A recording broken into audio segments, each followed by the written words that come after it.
क्रियाकलाप 1.1 शुरू करते हैं।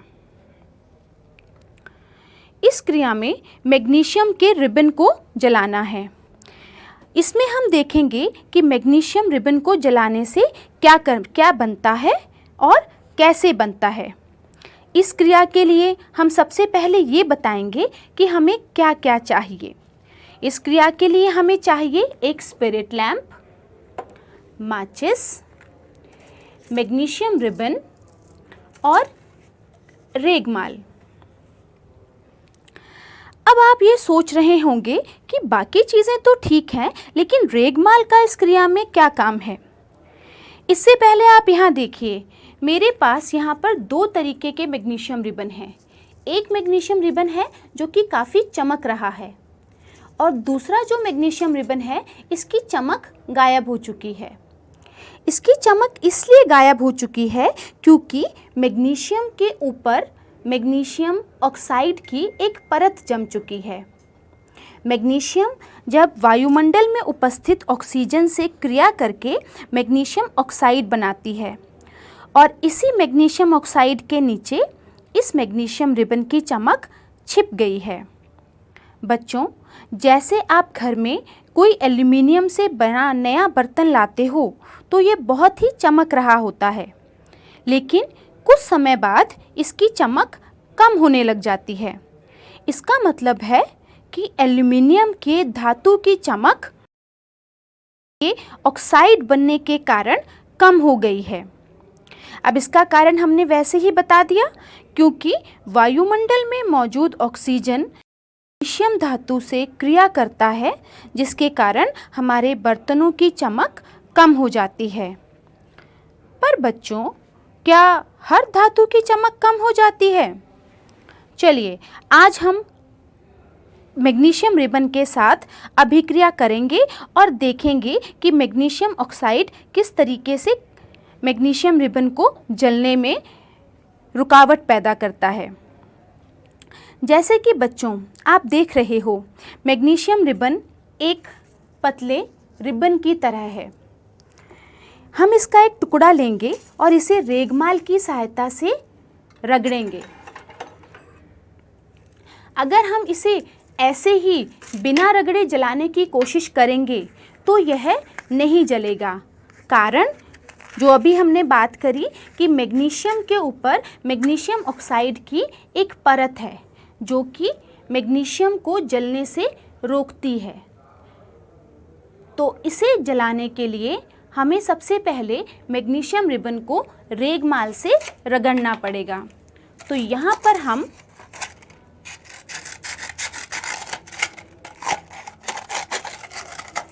रेगमाल ले रहे हैं और आप देखिए कि मैं किस तरीके से मैग्नीशियम रिबन को रेगमाल से रगड़ रही हूँ।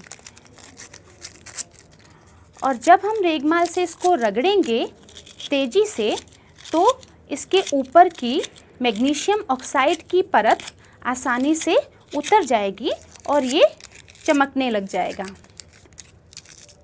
ये देखिए, मैं किस तरीके से इसे लगातार रेगमाल से रगड़ रही हूँ।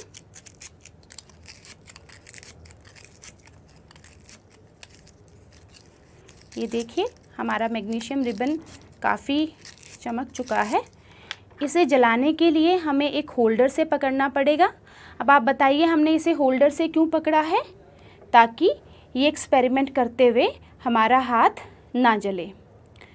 तो मैग्नीशियम रिबन को जब हम इस स्पिरिट लैंप की सहायता से जलाएंगे तो मैग्नीशियम ऑक्साइड की राख बनेगी। ये देखिए, मैग्नीशियम रिबन जलना शुरू हो चुका है और कितनी वाइट लाइट के साथ ये जलता है।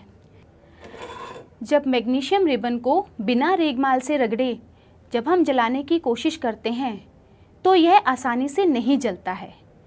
इसका कारण ये है कि मैग्नीशियम के ऊपर मैग्नीशियम ऑक्साइड की परत बन जाती है। वो मैग्नीशियम ऑक्साइड की परत मैग्नीशियम का इग्निशन टेम्परेचर बढ़ा देती है, यानी कि मैग्नीशियम का ज्वलन ताप बढ़ा देती है और मैग्नीशियम रिबन को जलने से रोकती है। इसीलिए हम मैग्नीशियम रिबन को रेगमाल की सहायता से रगड़कर फिर जलाते हैं ताकि वो आसानी से जल सके।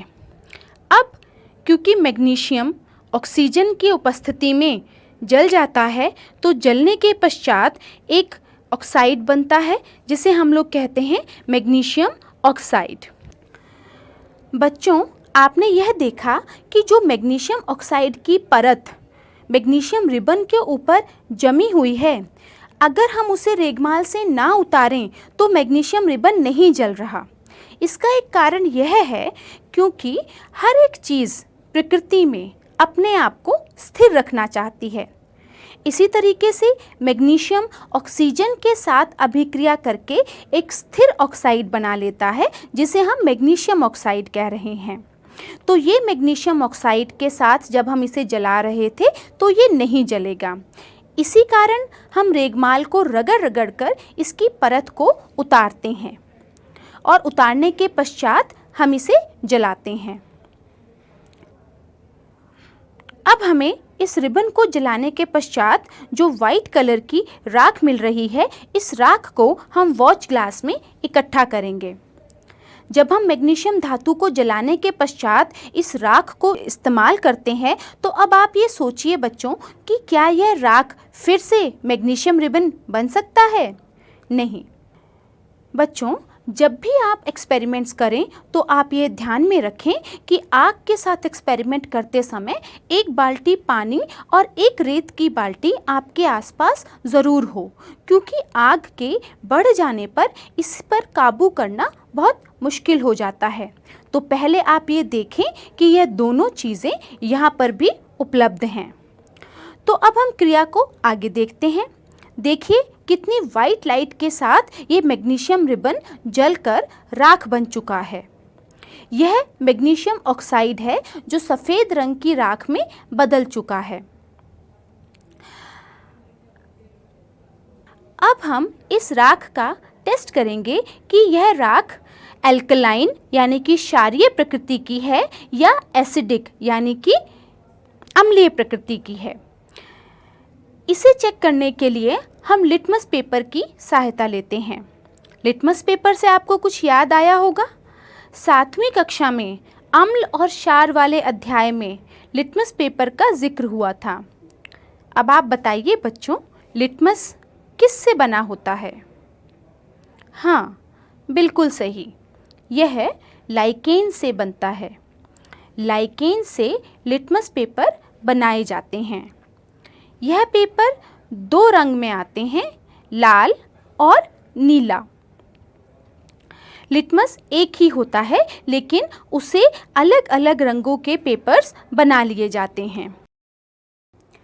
लाल लिटमस क्षार में डालने पर नीले में बदल जाता है और नीला लिटमस अम्ल में डालने पर लाल में बदल जाता है।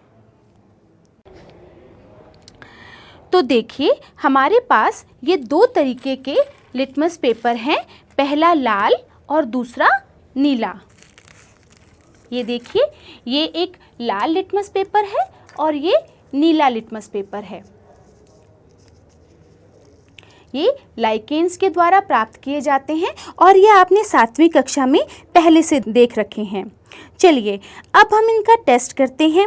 हम पानी में कुछ बूंदें हाइड्रोक्लोरिक अम्ल की डालते हैं ताकि वो पानी हल्का सा अम्लीय हो जाए। ये देखिए, पानी में कुछ बूंदें हमने अम्ल की डाल दी हैं ड्रॉपर की सहायता से। अब हम लाल लिटमस पेपर से इसकी टेस्टिंग करते हैं।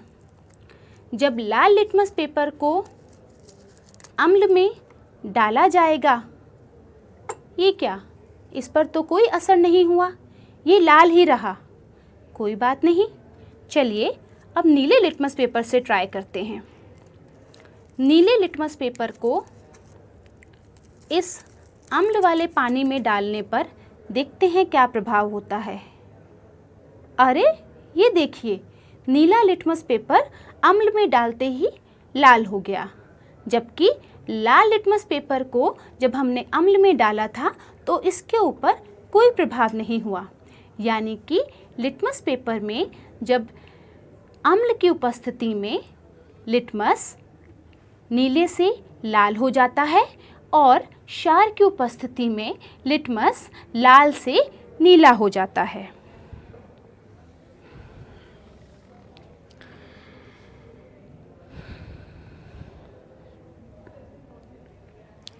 बच्चों, अब हम क्रियाकलाप 1.3 करेंगे। हम इसमें धातु की अम्ल के साथ अभिक्रिया करेंगे। इस क्रिया में हमने जो धातु इस्तेमाल किया है वह है जिंक धातु। जिंक ग्रैन्यूल्स यानी कि जिंक के दाने के नाम पर यह हमें प्रयोगशाला में मिलेगा। ग्रैन्यूल्स का मतलब है दाने या टुकड़े। ये टुकड़े चमकदार नज़र आते हैं। क्या कभी आप बता सकते हो ये किस रंग में उपस्थित है? जी हाँ, जिंक सिल्वर ग्रे रंग का होता है।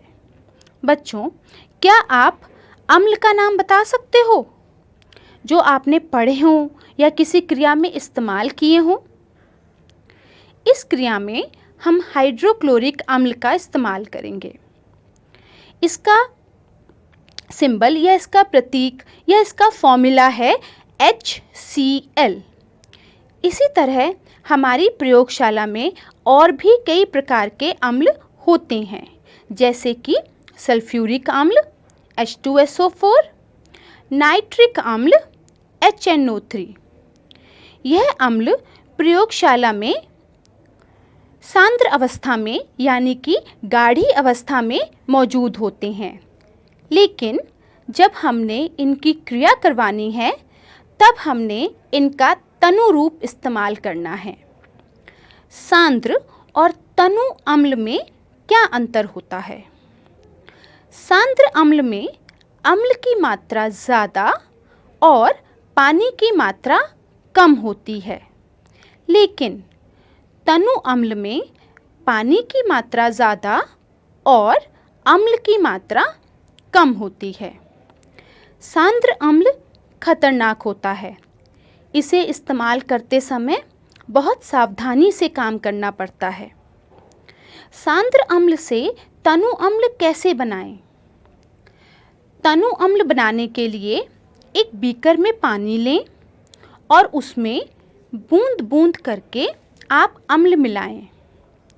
अब आप सोच रहे होंगे कि अम्ल में भी तो पानी मिलाया जा सकता है, पानी में ही अम्ल क्यों मिलाएं? तो बच्चों, ऐसा कभी भी नहीं करना, क्योंकि जब अम्ल में पानी मिलाते हैं तो एक ऊष्माक्षेपी अभिक्रिया होती है। ऊष्माक्षेपी अभिक्रिया मतलब ताप निकासी की क्रिया होती है।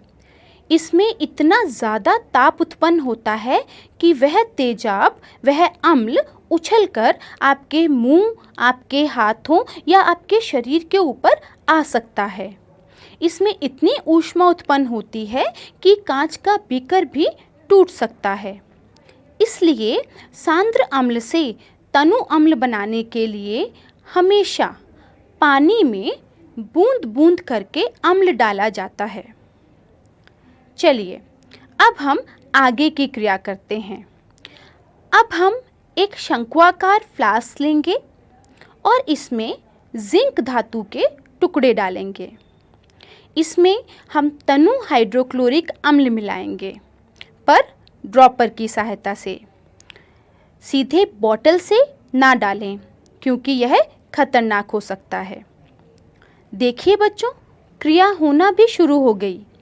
अब आप देख रहे होंगे कि इसमें कुछ बुलबुले बन रहे हैं।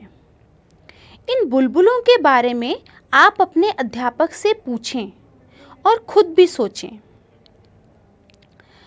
यह आप जानते ही होंगे कि जब भी कोई तरल पदार्थ गैसीय अवस्था में बदलता है तब ऐसा होता है, बुलबुले निकलते हैं।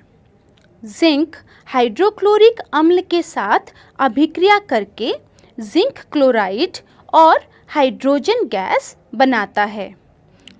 इसे हम समीकरण के रूप में इस प्रकार लिखते हैं: जिंक Zn प्लस हाइड्रोक्लोरिक अम्ल HCl, इससे बन रहा है zinc chloride ZnCl2 plus hydrogen gas H2।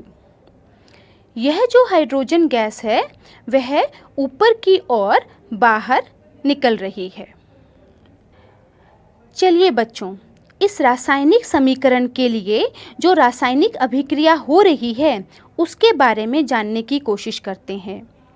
देखिए, जब भी कोई रासायनिक अभिक्रिया होती है तो 4 प्रकार के परिवर्तन हो सकते हैं।